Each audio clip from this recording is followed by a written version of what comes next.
ദൈവനാമം വാഴ്ത്തപ്പെടുമാറാകട്ടെ. Brethren Sunday school പാഠാവലി committee തയ്യാറാക്കിയിട്ടുള്ള 1 മുതൽ 10 വരെയുള്ള സൺഡേ സ്കൂൾ പാഠാവലിയിലെ 8ാമത്തെ ക്ലാസ്സിലെ 1ാമത്തെ പാഠമാണ് നമ്മളിന്ന് പഠിക്കുവാനായിട്ട് പോകുന്നത്. പ്രവാചകന്മാരെ കുറിച്ചാണ് ഉള്ള പാഠങ്ങളാണ്. അതിൽ ആദ്യമുള്ള പാഠങ്ങൾ പ്രവാസത്തിന് മുൻപുള്ള പ്രവാചകന്മാരെ കുറിച്ചാണ്. അതിൽ 1ാമത്തേതാണ് നമ്മളിന്ന് പഠിക്കാൻ പോകുന്നത്. ഇന്ന് പഠിക്കാൻ പോകുന്ന പാഠത്തിലെ തലക്കെട്ട് യെശയ്യാവിനെ കുറിച്ചാണ് നമ്മളിന്ന് പഠിക്കുവാനായിട്ട് പോകുന്നത്. ആദ്യം നമുക്ക് ഈ പാഠത്തിലെ മനപ്പാഠവാക്യം നോക്കാം. 2 കൊരിന്ത്യർ 5:1. കൂടാരമായ ഞങ്ങളുടെ ഭൗമഭവനം അഴിഞ്ഞു പോയാൽ കൈപ്പണിയല്ലാത്ത നിത്യഭവനമായി ദൈവത്തിൻ്റെ ദാനമായ ഒരു കെട്ടിടം ഞങ്ങൾക്ക് സ്വർഗത്തിലുണ്ടെന്ന് അറിയുന്നു. ആദ്യം ഈ യെശയ്യാവ് എന്നുള്ള ഈ പാഠത്തിലെ സവിശേഷതകളെക്കുറിച്ച് നമുക്ക് പരിശോധിക്കാം. BC 760 മുതൽ 698 വരെയുള്ള കാലഘട്ടത്തിലെ സംഭവങ്ങളെ ഉൾക്കൊള്ളുന്ന ഒരു പ്രവചന ഗ്രന്ഥമാണ് യെശയ്യാവ് പ്രവചനം. 66 അധ്യായങ്ങൾ ഉള്ള ഒരു പുസ്തകമാണ് ഇത്.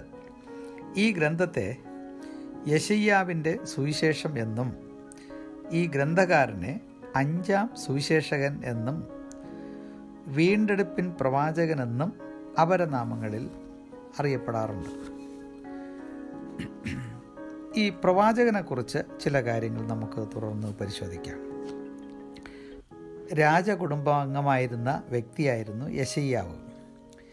യഹൂദ രാജാവായ യോവാശിൻ്റെ മകനായ ആമോസിൻ്റെ മകനാണ് യെശയ്യാവ്. ഇദ്ദേഹം വളരെ നല്ല പേഴ്സണാലിറ്റി ഉള്ള ഒരു വ്യക്തിയായിരുന്നു. ഒരു രാജ്യതന്ത്രജ്ഞനായി രാജ്യത്ത് അസാധാരണ സ്വാധീനം നേടിയ വ്യക്തിയായിരുന്നു യെശയ്യാവ്. യെശയ്യാവിന് 2 മക്കൾ ഉള്ളതായി കാണുന്നു. യെശയ്യാവ് 7:3, 8:3, 18 ഈ വാക്യങ്ങളിൽ പരിശോധിച്ചാൽ യെശയ്യാവിന് 2 മക്കളുള്ളതായിട്ട് നമുക്ക് കാണുവാനായിട്ട് സാധിക്കും. 60 വർഷത്തെ പ്രവാചക ശുശ്രൂഷയ്ക്ക് ശേഷം മനശ്ശെയുടെ വാഴ്ചയുടെ കാലത്ത് 120ാമത്തെ വയസ്സിൽ ഒരു രക്തസാക്ഷിയായി തീർന്നതായിട്ടാണ് പാരമ്പര്യം പറയപ്പെടുന്നത്. യെശയ്യാവ് എന്ന വാക്കിൻ്റെ അർത്ഥം യഹോവയിൽ നിന്ന് രക്ഷ വരുന്നു എന്നാണ്. ഈ പ്രവചന ഗ്രന്ഥത്തിലെ പ്രതിപാദ്യ വിഷയമെന്നുള്ളത് രക്ഷ എന്നതാണ്. തുടർന്ന് ഈ പാഠത്തിലെ സന്ദേശം നമുക്ക് പരിശോധിക്കാം. ദൈവം തിരഞ്ഞെടുത്ത ഇസ്രായേൽ ജനത്തെ വിട്ട് വിഗ്രഹ സേവയിലേക്ക് ജനം തിരിഞ്ഞു. ദൈവം തൻ്റെ കരുണയാൽ പ്രവാചകനെ ആ കാലത്ത് അയച്ചു. അവരിൽ മാനസാന്തരം ഉളവാക്കി അവരെ തിരിച്ചു വരുത്തുവാനായിട്ട് പ്രവാചകൻ ശ്രമിക്കുന്നതായി കാണുവാൻ കഴിയും. അവരുടെ ശത്രുക്കൾക്ക് തക്ക ശിക്ഷ ദൈവം നൽകുന്നു. ദൈവത്തിന് ജനത്തിൻ്റെ നേരെ തോന്നിയ നിസ്സീമമായ സ്നേഹം ഈ ഗ്രന്ഥത്തിൽ ഉടനീളം നമുക്ക് ദർശിക്കാൻ സാധിക്കും. ഈ ഗ്രന്ഥത്തിൽ നിന്നും അതിൻ്റെ സാമാന്യ സ്വഭാവങ്ങളെ വിശദമാക്കുന്ന 7 വിഷയങ്ങൾ നമുക്ക് കണ്ടെത്തുവാനായിട്ട് സാധിക്കും. അത് ഓരോന്ന് അക്കമിട്ട് ഞാൻ പറയാനായിട്ട് പോവുകയാണ്. 1. പ്രവാചകൻ്റെ തിരഞ്ഞെടുപ്പ്. 2. യേശുവിൻ്റെ ജീവചരിത്രം. 3. യേശുവിൻ്റെ കഷ്ടാനുഭവങ്ങൾ അഥവാ യേശു മൂലമുള്ള രക്ഷ. 4. സഹസ്രാബ്ദ രംഗങ്ങൾ. 5. സുവിശേഷം. 6. യേശു കർത്താവിൻ്റെ വരവുകൾ. 7. നിത്യസത്യങ്ങൾ. അതായത് 7ാമത്തെ പോയിൻ്റ് 7 നിത്യസത്യങ്ങൾ. 1ാമത്തെ പോയിൻ്റ് നമുക്ക് പരിശോധിക്കാം. 1ാമത്തെ പോയിൻ്റ് പ്രവാചകൻ്റെ തിരഞ്ഞെടുപ്പ്. ദൈവത്തെ സേവിപ്പാൻ തിരഞ്ഞെടുക്കപ്പെട്ട ഇസ്രായേൽ ദൈവത്തിൽ നിന്നും അകന്ന് വിഗ്രഹസേവയിലേക്ക് പോയി. ഇതിനെക്കുറിച്ച് 1ാം അധ്യായത്തിൽ നമുക്ക് കാണുവാൻ കഴിയും. 1:3 ഇങ്ങനെ വായിക്കുന്നു: കാള തൻ്റെ ഉടയവനെയും കഴുത തൻ്റെ യജമാനൻ്റെ പുൽത്തൊട്ടിയെയും അറിയുന്നു, ഇസ്രായേൽ അറിയുന്നില്ല, എൻ്റെ ജനം ഗ്രഹിക്കുന്നതുമില്ല. കഴുതയേക്കാൾ അധപ്പതിച്ചിരിക്കുന്ന ജനത്തെ തിരിച്ചു കൊണ്ടുവരുവാൻ യഹോവ തൻ്റെ ദാസനായ യെശയ്യാവിനെ നിയോഗിച്ച് അയക്കുന്നതായിട്ടുള്ള കാര്യം കാണുവാൻ കഴിയും. വിശുദ്ധനായ ദൈവത്തിൻ്റെ ദർശനമാണ് യെശയ്യാവിനെ യഹോവയെങ്കിലേക്ക് നയിക്കുന്നത്. ആ രംഗം നമുക്ക് 6-ാം അധ്യായത്തിൽ കാണുവാൻ കഴിയും. അതിപരിശുദ്ധനായ ദൈവത്തെ കണ്ടപ്പോൾ താൻ എത്രയോ അശുദ്ധനെന്ന് യെശയ്യാവിന് ബോധ്യമായി. ഇങ്ങനെ സ്വന്തം അശുദ്ധി അഥവാ പാപത്തെ ബോധ്യപ്പെടുത്തുന്ന ഒരാൾക്ക് മാത്രമാണ് ദൈവത്തിൻ്റെ വിശുദ്ധി പ്രാപിപ്പാൻ കഴിയുന്നത്. പാപത്തെ ബോധ്യപ്പെടാത്ത ഒരുവനും വിശുദ്ധി പ്രാപിക്കുവാൻ കഴിയുകയില്ല. ദൈവം അശുദ്ധി നീക്കിയ ശേഷമാണ് യെശയ്യാവിനെ ശുശ്രൂഷയ്ക്കായിട്ട് നിയമിക്കുന്നത്. ഒരു കൊടിൽ കൊണ്ട് യാഗപീഠത്തിൽ നിന്നും തീക്കനൽ കൊണ്ടുവന്ന് അധരങ്ങളെ തൊട്ടിട്ടാണ് യെശയ്യാവിൻ്റെ അശുദ്ധി നീക്കിയത്.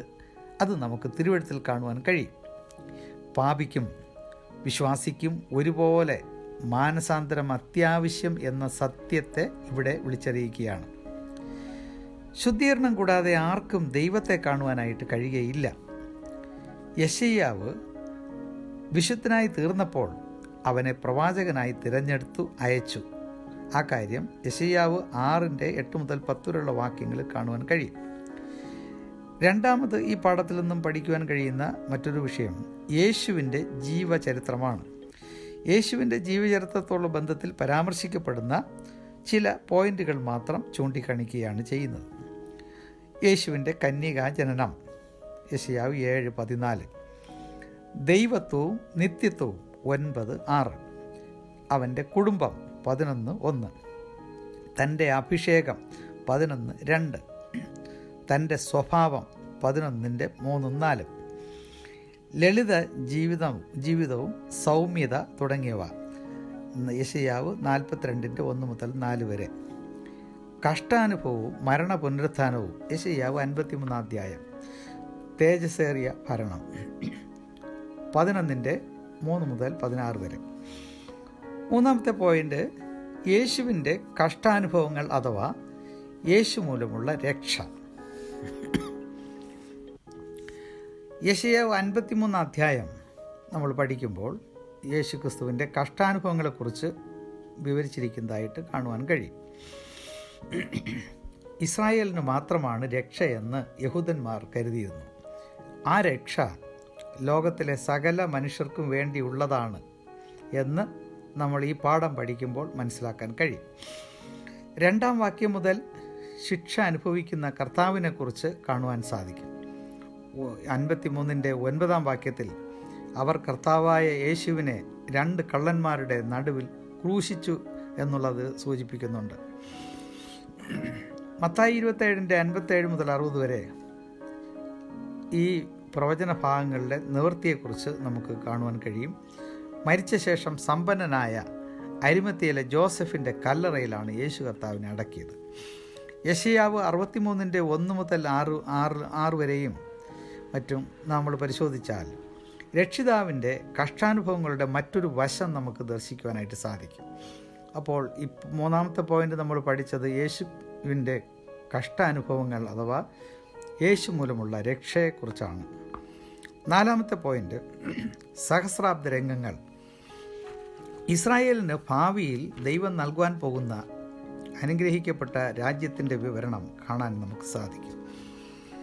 1000 ആണ്ട് വാഴ്ച കാലഘട്ടത്തിലെ പ്രത്യേകതകളെക്കുറിച്ച് യെശയ്യാവ് 11:6-11 65:17-25 വാക്യങ്ങൾ നോക്കുമ്പോൾ കാണുവാൻ നമുക്ക് സാധിക്കും. അന്നത്തെ ആ രാജ്യത്തിലെ സ്ഥിതിഗതികളെക്കുറിച്ച് ചുരുക്കമായിട്ട് നമുക്ക് നോക്കാം.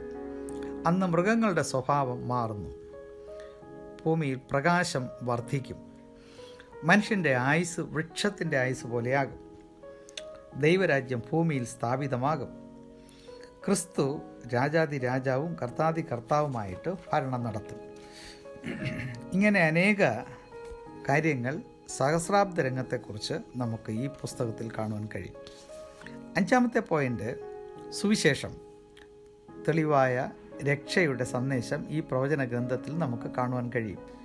യെശയ്യാവ് 55:1-2 അത് തന്നെയാണ് എഫേസ്യ ലേഖനം 2:8-9 വാക്യങ്ങളിൽ പൗലോസ് പറഞ്ഞിരിക്കുന്നത്. അവിടെ നമ്മൾ വായിക്കുന്നത് ഇങ്ങനെയാണ്: കൃപയാലല്ലോ നിങ്ങൾ വിശ്വാസം മൂലം രക്ഷിക്കപ്പെട്ടിരിക്കുന്നത്, അതിനും നിങ്ങൾ കാരണമല്ല, ദൈവത്തിൻ്റെ ദാനമത്രയാകുന്നു. ആരും പ്രശംസിക്കാതിരിപ്പാൻ പ്രവൃത്തികളും കാരണമല്ല. അപ്പോൾ ഈ വക കാര്യങ്ങളൊക്കെയും യെശയ്യാവ് വളരെയധികം ഭംഗിയായി പറയുന്നുണ്ട്. അതുകൊണ്ടാണ് ഈ പോയിൻ്റ് സുവിശേഷം എന്നുള്ള നിലയിൽ നമ്മൾ പഠിക്കുന്നത്. 6-ാമത്തെ പോയിൻ്റ്, കർത്താവിൻ്റെ 2 വരവുകൾ. കർത്താവിൻ്റെ 2 വരവിനെക്കുറിച്ചുള്ള സൂചനകൾ നമുക്ക് യെശയ്യാവിൻ്റെ പ്രവചനത്തിൽ കാണുവാൻ കഴിയും. യെശയ്യാവ് 61:2 യഹോവയുടെ പ്രസാദ വർഷവും നമ്മുടെ ദൈവത്തിൻ്റെ പ്രതികാര ദിവസവും പ്രസിദ്ധമാക്കുവാനും എന്ന് പറഞ്ഞിട്ടുണ്ട്. ഈ കാര്യം ലൂക്കോസ് 4:18 മുതൽ 21 വരെയുള്ള വാക്യങ്ങളിലും എടുത്ത് പറയപ്പെട്ടിട്ടുണ്ട്. ഈ കാര്യം അതുപോലെ നിറവേറിയതായിട്ടാണ് അവിടെ സൂചിപ്പിച്ചിട്ടുള്ളത്. ക്രിസ്തുവിൻ്റെ കന്യകാ ജനനത്തിൽ കൂടിയുള്ള 1-ാമത്തെ വരവും യഹൂദനെയും ലോകജാതികളെയും ന്യായം വിധിപ്പാനായി മഹാപീഡനത്തിൻ്റെ അന്ത്യത്തിങ്കൽ ഭൂമിയിലേക്ക് ഇറങ്ങി വരുന്ന 2-ാമത്തെ വരവും, ഈ രണ്ടിനും ഇടയിൽ വലിയ ഒരു ഇടവേള ഉള്ളതായിട്ട് നമുക്ക് കാണുവാൻ കഴിയും. ആ ഇടവേളയാണ് നമ്മളിപ്പോൾ വസിക്കുന്ന കൃപായുഗം. കൃപായുഗത്തിൻ്റെ അന്ത്യത്തിങ്കൽ നാം ഓരോരുത്തരും ജീവിക്കുകയാണ്. അപ്പോൾ 6-ാമത്തെ പോയിൻ്റ് നമ്മൾ പഠിച്ചത് കർത്താവിൻ്റെ 2 വരവുകളെക്കുറിച്ച് ഈ പ്രവാചകൻ സൂചിപ്പിച്ചിട്ടുണ്ട്. 7-ാമത്തെ പോയിൻ്റ് 7 നിത്യസത്യങ്ങളെക്കുറിച്ച് പ്രവാചകൻ പറയുന്നു. അത് ഓരോ വാചകങ്ങളിൽ ഞാൻ സൂചിപ്പിക്കാം. 1, രക്ഷ, യെശയ്യാവ് 45:17.